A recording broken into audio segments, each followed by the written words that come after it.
Surat Al-Hajj ayat 30. Allah Subhanahu wa taala firman, "Wa may yu'azzim hurumatillah fahuwa khairul lahu inda rabbih." Barang siapa yang mengagungkan hurumatillah, hal-hal yang Allah haramkan, maka itu lebih baik bagi dia di sisi Rabb-nya. Ingat, ini di sini Al-Imam An-Nawawi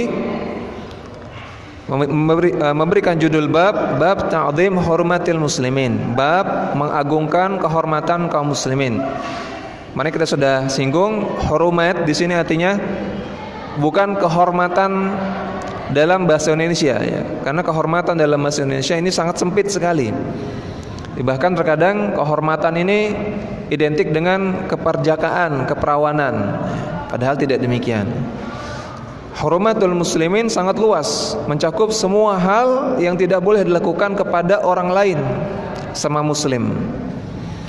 Baik itu merenggut kehormatan atau merenggut keperawanan seorang wanita, ataupun mencela sama muslim, ataupun mengambil harta sama muslim, meledek, membuli, dan yang lainnya. Hal-hal yang tidak boleh dilakukan kepada sesama muslim.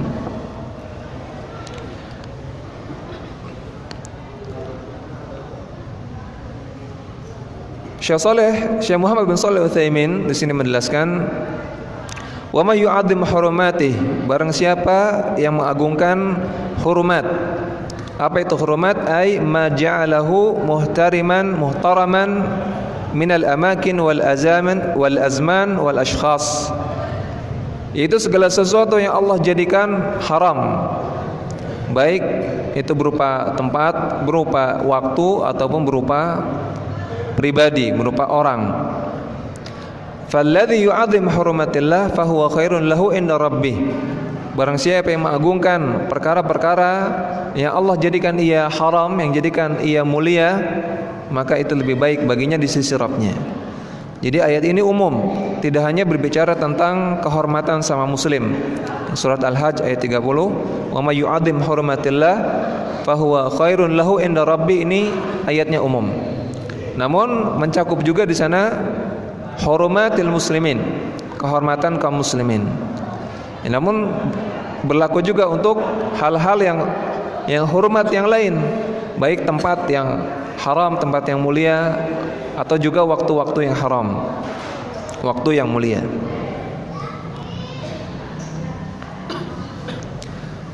Wa man kana yukrihu aw yashqu alaihi ta'zimu hadzal makan kal haramain mathalan wal masajid aw zaman kal ashhurul hurum dzul qa'dah dzul hijjah wal muharram war rajab wa ma asbahu dzalika.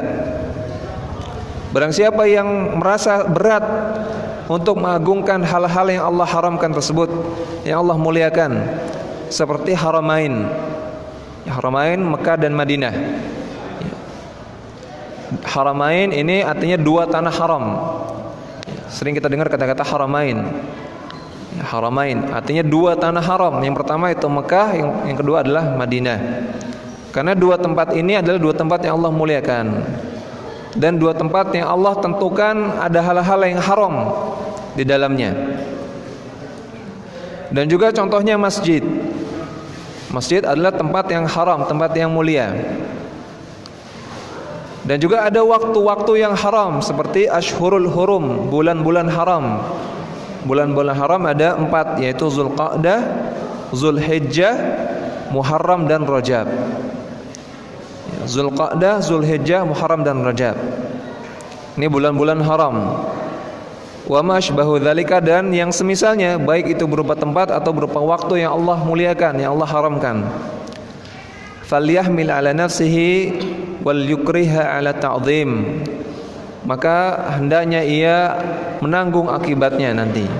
Barang siapa yang tidak mau mengagungkan tempat yang Allah muliakan dan waktu-waktu yang Allah muliakan, maka falyahmil ala nafsihi. Silakan tanggung nanti akibatnya. Wa min dzalika ta'zimu ikhwanil muslimin. Dan di antara cakupan ayat ini, cakupan surat Al-Hajj ayat ke-30, di antaranya juga mengagungkan kehormatan sesama muslim. Yaitu tidak hanya tempat, tidak hanya waktu, namun juga mengagungkan kehormatan manusia. Wa tanziluhum manzilatahum, dan bermuamalah dengan sesama manusia sesuai dengan kedudukan mereka masing-masing. Kita bermuamalah dengan orang terhormat sesuai dengan yang seharusnya. Kita bermuamalah dengan pejabat dengan sikap yang seharusnya dilakukan kepada seorang pejabat. Bermuamalah dengan orang biasa, maka dengan sikap yang seharusnya dilakukan kepada orang biasa. Bermuamalah dengan orang du'afa juga dengan sikap yang seharusnya kita lakukan kepada orang du'afa. Kata Ali bin Abi Thalib, anzilun nasa manazilahum, posisikanlah setiap orang sesuai dengan posisi mereka, sesuai dengan kedudukan mereka, keadaan mereka. Jadi jangan bertemu dengan orang-orang du'afa, orang-orang miskin, tapi gaya kita seperti bermuamalah dengan orang kaya. Nanti kasihan mereka. Bertemu dengan pejabat, gaya kita seperti bertemu dengan teman kuliah. Nanti kita akan dimarahi sama pengawalnya. Jadi sikapi orang lain sesuai dengan sikap yang pas. Sikap dengan teman kuliah beda dengan sikap dengan orang tua misalnya. Sikap dengan orang-orang yang du'afa, orang-orang miskin, para pengemis, orang-orang yang tidak punya, berbeda dengan sikap dengan orang-orang yang kaya. Ini diantara bentuk menghormati kehormatan mereka, mengagungkan kehormatan mereka. Karena kalau kita tidak bersikap demikian, kita tidak memberikan sikap yang pas kepada orang yang pas, maka di sana ada kehormatan yang dilecehkan. Tadi kalau misalnya kita menyikapi pejabat, Pak Gubernur misalnya, gaya muamalah kita seperti dengan teman kuliah. Bro, mau kemana gitu, sama gubernur, maka ini melecehkan kehormatan gubernur. Kalau kita bertemu dengan orang miskin, ya, tapi gaya kita seperti ketemu dengan orang kaya. Mas, ayo kita makan di restoran sana yang mahal. Dia akan merasa sakit hati. Oh, saya nggak punya duit, diajak makan restoran. Ya, ada kehormatan yang terlukai ketika itu. Fa innal muslim la yahillu lahu ayahtaqira akhahul muslim. Dan seorang muslim tidak halal baginya untuk yahtaqira, untuk meremehkan, merendahkan saudaranya sesama muslim. Kata Nabi sallallahu alaihi wasallam, bihasabi imri'in minasyarri ay yahqira akhahul muslim. Cukuplah seseorang itu dikatakan pendosa, orang yang tukang dosa, kalau dia meremehkan, dia merendahkan saudaranya sesama muslim. Ini ayat yang pertama. Ayat yang kedua yang dibawakan oleh Imam An-Nawawi, surat Al-Hajj ayat 32. Wa may yu'azzim sya'airallah fa innaha min taqwal qulub. Barang siapa yang mengagungkan syiar-syiar Allah, maka sikap demikian datang dari hati yang bertakwa. Barang siapa yang mengagungkan syiar-syiar Allah, maka sikap yang demikian datang dari hati yang bertakwa. Apa itu syiar? Syair itu jamak dari syiar. Syiar adalah al-ibadat adh-dhahirah sawa'un kanat kabiratan am saghiratan. Syiar adalah ibadah-ibadah yang nampak, yang terlihat mata, baik itu ibadah yang besar seperti sholat Id, sholat Jumat yang pesertanya banyak, ataupun ibadah yang kecil-kecil seperti sedekah yang terkadang tidak terlihat orang, terkadang terlihat, sholat duha, puasa. Semua ini syiar-syiar. Sebagian ulama juga ada yang mengatakan syiar artinya tanda. Syiar artinya tanda, yang orang kalau melihat tanda tersebut maka dia akan dikenal dengan tanda itu. Maka syiar kaum muslimin adalah segala sesuatu yang kalau orang non muslim lihat maka dia tahu ini orang muslim. Ini namanya syiar. Sehingga kita pakai baju koko, ini syiar. Kita pakai peci, itu syiar. Kita pakai sarung, itu syiar. Adzan, salat berjamaah di masjid, itu syiar. Karena ketika orang muslim lihat, oh, ada orang berbondong-bondong datang ke masjid, oh berarti ini orang muslim. Lihat ketika orang muslim melihat, oh ada orang pakai peci di pasar, oh ini orang muslim. Ini semua syiar.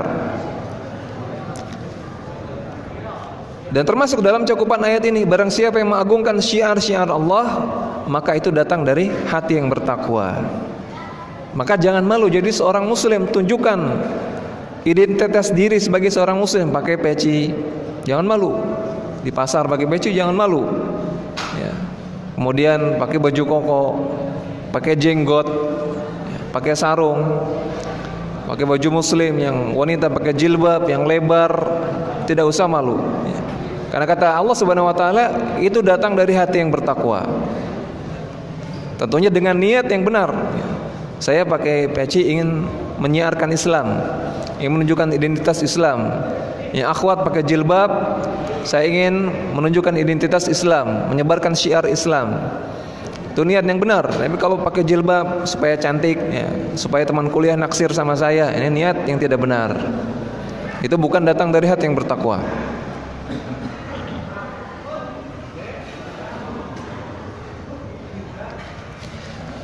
Fa innaha idza 'azamaha al-insan kana dzalika dalilan 'ala taqwahu. Kalau seseorang mengagungkan syiar-syiar Islam, syiar-syiar Allah, maka itu merupakan dalil, merupakan indikasi ketakwaan hatinya. Ya, takwa itu letaknya di hati. Ya, at-taqwa hahuna, kata Nabi SAW. At-taqwa hahuna, takwa itu letaknya di hati. Kalau letaknya di hati berarti nggak kelihatan. Gimana bisa menilai orang ini bertakwa atau tidak? Memang tidak kelihatan memang, karena itu perkara hati. Namun ketakwaan punya indikator, indikator. Di antara indikatornya adalah kalau seseorang mengagungkan syiar-syiar Islam, dia melestarikan syiar-syiar Islam, maka itu indikator ketakwaan hatinya. Ini ayat yang kedua. Ayat yang ketiga, surat Al-Hijr ayat 88. Kata Allah Ta'ala, wakhfid janahaka lil mu'minin. Wakhfid janahaka lil mu'minin. Rendahkanlah sayapmu kepada kaum mukminin. Apa maknanya? Wal makna tadallulul lahum fil maqal wal fi'al. Makna merendahkan sayap adalah tadallul, merendahkan diri, merendahkan hati, bersikap tawadhu kepada kaum muslimin dalam perkataan dan dalam perbuatan.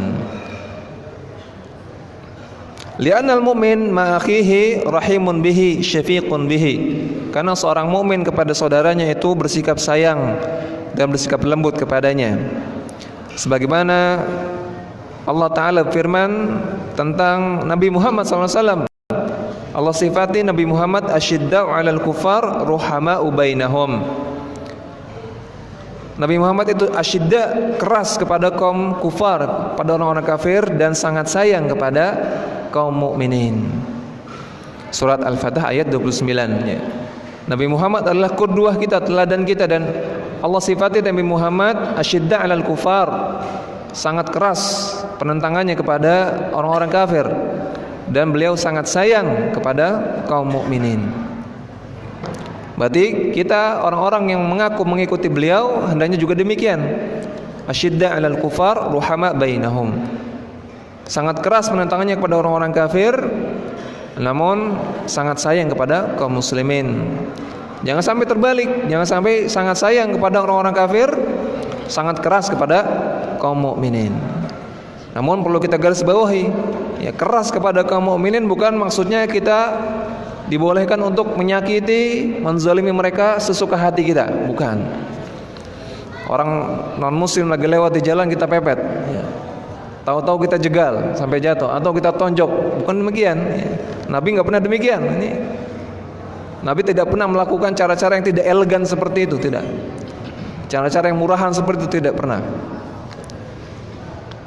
Yang perlu kita sikapi dengan keras pertama adalah ajaran kekufuran mereka. kesyirikan. Ini yang perlu kita tantang dengan keras. Baik itu yang berasal dari kaum non-muslim, ajaran non-muslim yang mengandung kesyirikan, yang mengandung kekufuran, ataupun kekufuran, kesyirikan yang ada di tengah-tengah kaum muslimin. Ini harus kita asyidda, kita keras kepada pemikiran tersebut, keyakinan tersebut.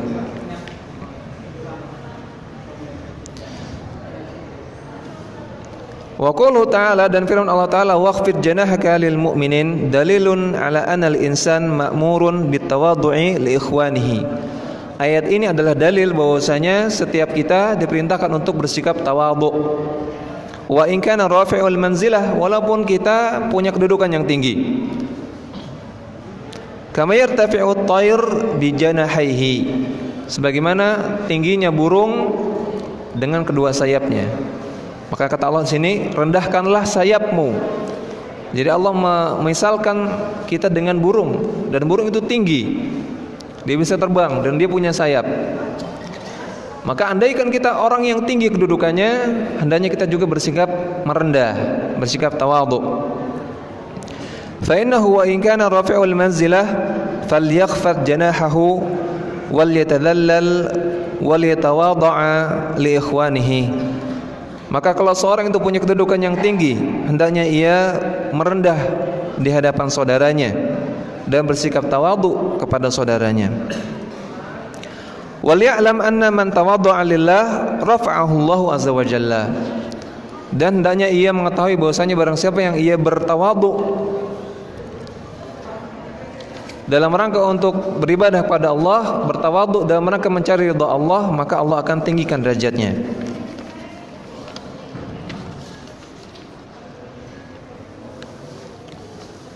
Ya, terutama kita perlu kasih catatan di hari-hari lebaran, hari-hari Idul Fitri, juga Idul Adha. Ini adalah hari-hari di mana kita diuji untuk bisa bersikap tawadhu. Karena ketika di hari-hari tersebut kebanyakan orang atau sebagian orang suka untuk berpamer-pamer ya. Memamerkan hartanya, memamerkan bajunya yang baru, memamerkan mobilnya yang baru, padahal masih utangan. Memamerkan motor yang baru, padahal juga rentalan, padahal baru cicilan pertama, masih 6 tahun lagi. Dipamerkan semua. Ketika itu hendaknya kita bersikap tawadhu. Kata Allah Subhanahu wa taala, alhaakumut takatsur, alhaakumut takatsur hatta zurtumul maqabir kalla sawfa ta'lamun. Bermewah-mewahan, berpamer-pamer kemewahan, alhaakum, akan menghancurkan kalian. Sampai nanti kalian akan datang, sampai kalian akan dikubur di kuburan. Kala sawfa ta'lamun, kalian akan mengetahuinya. Ternyata sikap saya dahulu itu membinasakan saya, merugikan saya. Jadi hendaknya kepada sesama muslim, kepada sesama saudara sama muslim, hendaknya kita bersikap tawadhu. Kemudian ayat yang keempat yang dibawakan oleh Al-Imam An-Nawawi adalah surat Al-Maidah ayat ke-32. Man qatala nafsan bighairi nafsin, barang siapa yang membunuh sebuah jiwa, seseorang, au fasadin fil ardi, atau dia berbuat kerusakan di muka bumi, fa ka'annama qatala nasa jami'a, maka seakan-akan dia telah membunuh manusia seluruhnya. Bayanallahu fi hadhil ayah anna man qatala nafsan bighairi nafsin aw fasadan fil ardi fa ka'annama qatala nasa jami'a li'anna hurumatil muslimin wahidah. Allah jelaskan dalam ayat ini bahwasanya orang yang membunuh seorang muslim atau dia berbuat kerusakan di muka bumi sehingga bisa melukai seorang muslim, maka seakan-akan dia telah membunuh seluruh kaum muslimin. Kenapa? Li'anna hurumatal muslimin wahidah. Karena kehormatan kaum muslimin itu satu, sama. Kehormatan kaum muslimin itu sama, setara, satu. Barang siapa ada yang mencederai kehormatan seorang muslim, seakan-akan dia mencederai kehormatan muslim seluruhnya. Wa man intahaka hurmata syakhsin minal muslimin fa ka'annama intahaka hurmata jami'il muslimin. Barang siapa yang mencederai kehormatan satu orang dari kaum muslimin, maka seakan-akan ia telah mencederai kehormatan seluruh kaum muslimin. Kama anna man kadzdzaba rasulan wahidan minar rusul faka'annama kadzdzaba jami'ar rusul.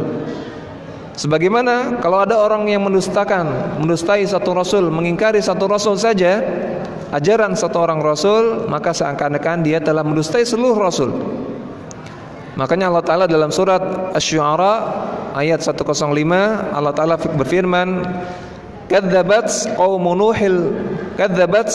nuhinil mursalin. Kaumnya Nabi Nuh telah mendustakan para rasul. Padahal Nabi Nuh itu rasul yang pertama. Nabi Nuh rasul yang pertama. Tidak semua nabi itu rasul. Tidak semua nabi itu rasul, namun semua rasul adalah nabi. Dan rasul yang pertama Nabi Nuh.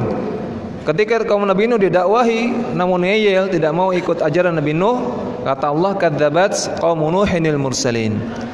Kaumnya Nabi Nuh mendustakan seluruh rasul, padahal sebelumnya belum ada rasul. Kenapa demikian? Fa innahu lam yub'ats ma'annahum lam yukadzibu illa wahid. Padahal kaumnya Nabi Nuh hanya mendustakan satu rasul, yaitu Nabi Nuh saja. Fa innahu lam yub'ats rasulun qabla Nuh. Karena belum ada rasul yang diutus sebelum Nabi Nuh. Wa ma ba'da Nuhin lam yudrak qaumahu, dan rasul-rasul yang setelah Nabi Nuh belum pernah ditemui oleh kaumnya Nabi Nuh juga. Lakin man kadzdzaba rasulan wahidan fa ka'annama kadzdzaba jami'ar rusul. Namun barang siapa yang mendustakan satu rasul saja, maka seakan-akan dia mendustakan seluruh rasul. Karena ajaran seluruh rasul itu sama, satu. Mereka semua mendakwahkan tauhid, mendakwahkan manusia untuk kembali kepada Allah Subhanahu wa taala. Maka kalau didustakan satu rasul saja, maka seakan-akan mereka mendustakan seluruh para rasul.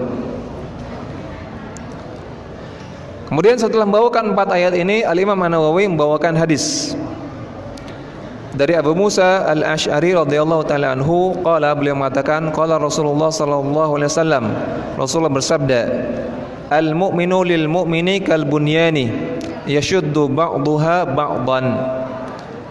Seorang mukmin dengan mukmin yang lain itu sebagaimana bangunan yang saling menguatkan satu sama lain. Wa syabbaka baina asabihi, dan beliau syabbaka, melakukan tashbik seperti ini antara jari-jarinya. Ya, sebelum kita bahas isi hadisnya, kita bahas sedikit tentang tashbik. Kata Nabi SAW, barang siapa yang keluar dari rumahnya dalam keadaan sudah berwudu dan memperbagus wudunya, kemudian dia berangkat ke masjid untuk sholat, maka dia dicatat sebagai orang yang sholat sampai dia pulang. Orang dari rumah wudu, kemudian keluar rumah untuk sholat jamaah di masjid, semenjak kaki pertama keluar dia sudah dicatat sebagai orang sholat. Padahal dia lagi jalan, padahal dia orang yang jalan, tapi sudah dicatat sebagai orang yang sholat. Terus sampai dia melakukan sholat, sampai selesai sholat dia belum langsung pulang ke rumah, masih ngobrol di masjid, masih berzikir, masih dicatat sebagai orang sholat. Kemudian kata Nabi, oleh karena itu maka janganlah kalian melakukan seperti ini. Kemudian Nabi melakukan tashbik. Artinya orang yang pergi ke masjid hendaknya menghindari tashbik seperti ini sampai dia sholat. Ketika nunggu sholat, nunggu qomat ya, di masjid duduk juga tidak boleh melakukan tashbik seperti ini, tangannya disatukan, tidak boleh. Adapun setelah selesai sholat, ya sebagaimana dijelaskan oleh Syekh Abdul Karim Al-Khudair, boleh setelah sholat melakukan tashbik, boleh, karena pernah Rasulullah SAW melakukan tashbik setelah sholat. Adapun sebelum sholat sampai sholat dilaksanakan, bahkan di dalam sholat juga tidak boleh melakukan tashbik. Kemudian Nabi SAW di sini menjelaskan bahwasanya antara seorang mukmin dengan yang mukmin yang lain bagaikan bangunan yang saling menguatkan. Ini menunjukkan bahwasanya betapa pentingnya bagi kita semua untuk menghormati kehormatan saudara kita. Ya, karena saudara kita sebagaimana bangunan sebuah rumah itu pasti ada temboknya, pasti ada atapnya, pasti ada pintunya. Kalau hilang satu saja, rumah tidak ada temboknya maka rubuh. Rumah tidak ada atapnya maka kehujanan. Rumah tidak ada pintunya maka kemalingan. Kalau hilang salah satu saja bangunannya maka tidak akan sempurna. Oleh karena itu kalau kita mencederai kehormatan sama mukmin, sesama muslim, maka kita telah mencederai bangunan kita bersama. Kita telah berusaha untuk meruntuhkan bangunan kita bersama.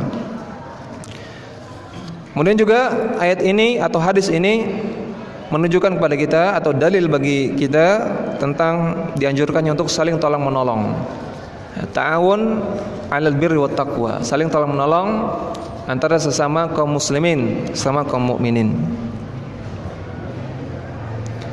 Ya, demikian mungkin yang bisa kita bahas pada kesempatan kali ini karena sebentar lagi sudah masuk waktu berbuka. Mudah-mudahan menjadi ilmu yang bermanfaat dan bisa kita amalkan dalam kehidupan kita sehari-hari. Kita cukupkan. Wassallallahu ala nabiyina Muhammadin wa ala alihi washabihi wasallam. Wa akhiru da'wana alhamdulillahi rabbil alamin. Assalamualaikum warahmatullahi wabarakatuh.